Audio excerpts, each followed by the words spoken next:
ഉള്ളവരുണ്ട്.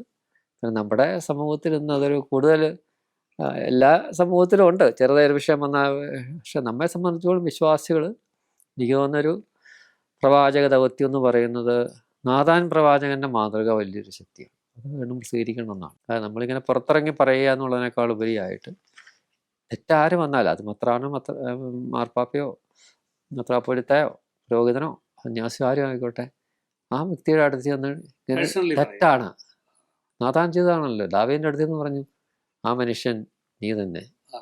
ദാവീദിന് ഷോക്കായി. അത് തന്നെ പൗലോസ് അവലംബിച്ചിട്ടുണ്ട്. നമ്മൾ ആ ഗലാത്യർ 3:11 കാണാമല്ലോ. തനിക്ക് കൈവപ്പ് തന്ന് വെത്രാനാക്കിയ കേപ്പായെടുത്താ പറയുന്നത് നീ ചെയ്തത് ശരിയല്ല പറഞ്ഞിട്ടുണ്ട്. മുഖത്ത് നോക്കി കാര്യം പറഞ്ഞേക്കുക. അതാണ് ഒരു പ്രവാചക ദൗത്യം എന്ന് പറയുന്നത്. അങ്ങനെ അപ്രിയ സത്യങ്ങൾ പറയുന്നവരോട് അത്ര വലിയ താല്പര്യമൊന്നും കാണത്തില്ല. ഇല്ല, അത് നോക്കേണ്ട കാര്യമില്ല. ഈ സ്നാപയോഹന്നാനാണേലും ചെന്ന് പറയുമായിരുന്നല്ലോ ഹെറോദസിനോട് നീ ചെയ്ത തെറ്റാണ്. പക്ഷെ തലപോയി.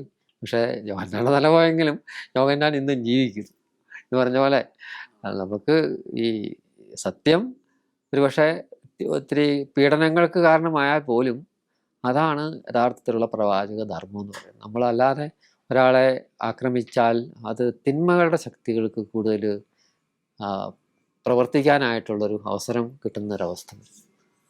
അതുകൊണ്ട് അത് നമ്മൾ ഈ കാലഘട്ടത്തിൽ ജനത്തെയും പഠിപ്പിക്കണമെന്ന് തോന്നുന്നു. ജനങ്ങളൊക്കെ അത് നമുക്ക് സഭയിൽ തന്നെ ചില നല്ല മാർഗങ്ങളുണ്ട്. ഇപ്പം കാനൽ ലോ സഭയുടെ നിയമമാണ്. ആ നിയമത്തിൽ അതൊരു വലിയ നിക്ഷേപമാണ് സഭയെ സംബന്ധിച്ച് പറഞ്ഞാൽ. അതിൽ മെത്രാനോ വൈദികനോ അൽമായക്കാരനോ ആര് ഭാഗത്തു നിന്ന് വീഴ്ചകൾ വന്നാലും അതിനെ എങ്ങനെയാണ് കൈകാര്യം ചെയ്യുന്നത് സംബന്ധിച്ച് വ്യക്തമായ ചിത്രം ഈ കാനലോയിലുണ്ട്. അപ്പോൾ സഭയിൽ തന്നെ ശിക്ഷണ നടപടിയുടെ ഒരു നല്ല ചിത്രം നമുക്ക് വലിയൊരു നിക്ഷേപമായിട്ട് എത്രയോ നൂറ്റാണ്ടുകൾ രൂപപ്പെട്ട ഈ കാനലോ എന്ന് പറയുന്ന വലിയൊരു നിക്ഷേപമാണ്.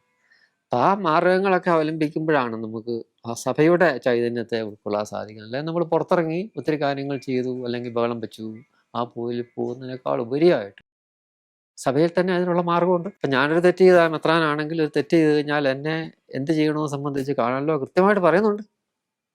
ആ നടപടിക്രമങ്ങൾ സഭയിൽ നടക്കും.